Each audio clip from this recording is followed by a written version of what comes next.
Ano nga ba ang Trench Crusade? Ito ay isang tabletop miniatures game kung saan magbubuo ka ng isang grupo na ang tawag ay Warband upang maghayag ng istorya at makipagsapalaran sa No Man's Land. Sa madalit sabi, Crusades plus World War I pero kalaban ang Forces of Hell. Mini-agnostic ang larong ito, kaya pwede mong gamitin ang gusto mong uri ng miniature sa paggawa ng iyong warband. Maaari kang gumamit ng paper minis, 3D printed, at official minis. Basta nasa tamang base size ito. Sa gitna ng mundong winasak ng digmaan at kadiliman, nakatayo ang No Antioch bilang isang huling tanggulan ng pananampalataya, tapang at paghimagsik laban sa mga puwersa ng impyerno. Ito ang No Antioch, isa sa mga factions na pwede mong piliin sa pagbuo ng warband. Para naman sa mga miniatures, ito ang ilan sa mga units na maaari mong idagdag sa iyong warband. Ang Lieutenant, Sniper Priest, Combat Engineer, Heavy Mechanized Infantry, ang mga Yeoman, Shock Troopers, at ang Trench Cleric. Ito ay isang example ng kumpletong warband na pasok sa 700 Ducats. Sa gitna ng naglalagablap na digmaan at nabubulok na mga kaharian, tumindig ang Iron Sultanate bilang isang kapangyarihan na babalot ng usok, bakal at sinaunang pananampalataya. Bawat pagmarcha nila, dala-dala ang pangakong pagwasak at paniniwalang sila ang hatol sa winasak ng digmaan. Ang sunod namang faction ay ang Iron Sultanate, at ito naman ang mga units na maaari mong ilagay sa paggawa ng iyong warband. Ang Uzbazi, Siberian Alchemist, Sultanate Assassin, ang mga Azebs, Lion of Jabir, Janissaries, at ang Brazen Bull. Ito ay isang example ng kumpletong warband na pasok sa 700 Ducats. Sa kalawakan ng giyerang walang katapusan, isang samahan ng mga hindi na kaya mabuhay sa mundong winasak ng kasalanan at kaharasan. Sa bawat pagdating ng Trench Pilgrims, dala nila ang apoy ng paniniwala. Ito naman ang sunod na faction, ang Trench Pilgrims, at ito ang ilan sa mga units na maaari mong idagdag sa iyong warband. Ang War Prophet, Communicant, Castigator, Anchorite Shrine, ang mga Trench Pilgrims, Stigmatic Nuns, at mga Prisoners. Ito ay isang example ng kumpletong warband na pasok sa 700 Ducats.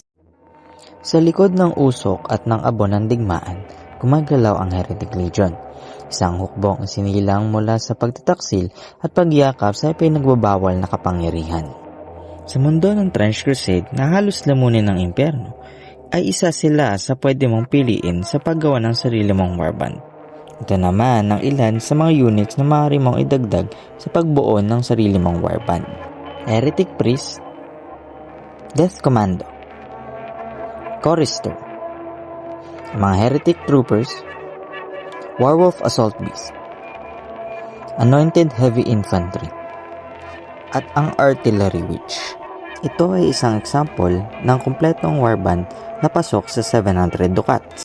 Walang katapusang putukan, usok at bangungot.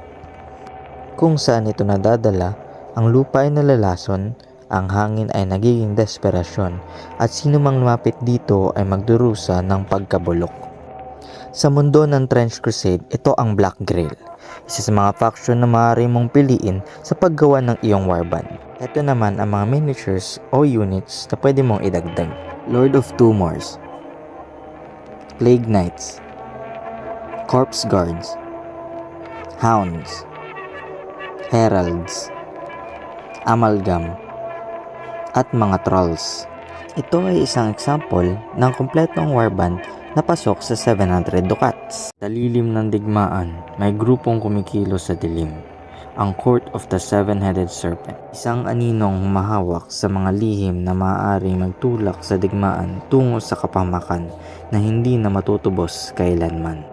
Sa mundo ng Trench Crusade, maaari mo itong piliin sa paggawa ng iyong warband, at ito ang mga units na pwede mong gamitin sa pagbuo nito. Ang Praetor, Sorcerer, Hunter, Hell Knights, Pit Locust, Yoke Fiends, Desecrated Saint, Wretched. Ito ay isang example ng kumpletong warband na pasok sa 700 Ducats. Sa lilim ng digmaan, may grupong kumikilos sa dilim. Ang Court of the Seven-Headed Serpent. Isang aninong humahawak sa mga lihim na maaaring magtulak sa digmaan tungo sa kapahamakan na hindi na matutubos kailanman. Sa mundo ng Trench Crusade, maaari mo itong piliin sa paggawa ng iyong warband. At ito ang mga units na pwede mong gamitin sa pagbuo nito. Ang Praetor, Sorcerer, Hunter, Hell Knights, Pit Locust, Yoke Fiends, Desecrated Saint, Wretched. Ito ay isang example ng kumpletong warband na pasok sa 700 Ducats. Ngayon naman, papakita ko kung paano nga ba gumawa ng isang warband. I-search mo muna sa net ang NuRecruit, isang app na ginagamit ko para makabuo ko ng iba't ibang list sa iba't ibang factions. Ang sunod naman, ipipili ka ng faction sa app. Dito sa aking example ay nagbuo lamang ako sa loob ng 700 Ducats. Makikita mo na may nakalagay na kaagad. Yan ang iyong leader. Bawat item, equipment at unit ay may katumbas na Ducats. Nasa iyo na kung anong gusto mong ibigay sa bawat unit mo. Kung may pulang arrow naman ang lumabas, ibig sabihin bawal ang kombinasyon ng mga gamit na iyong nilagay. Sakto o kulang lang ng 700 Ducats ang warband mo. Bawal itong lumagpas. Ayan na, ang una mong warband. Pwede mo itong i-print at miniatures na lang ang kulang. Kaya kung gusto mong matuto maglaro nito, abangan mo ang mga susunod kong videos. See you in the trenches!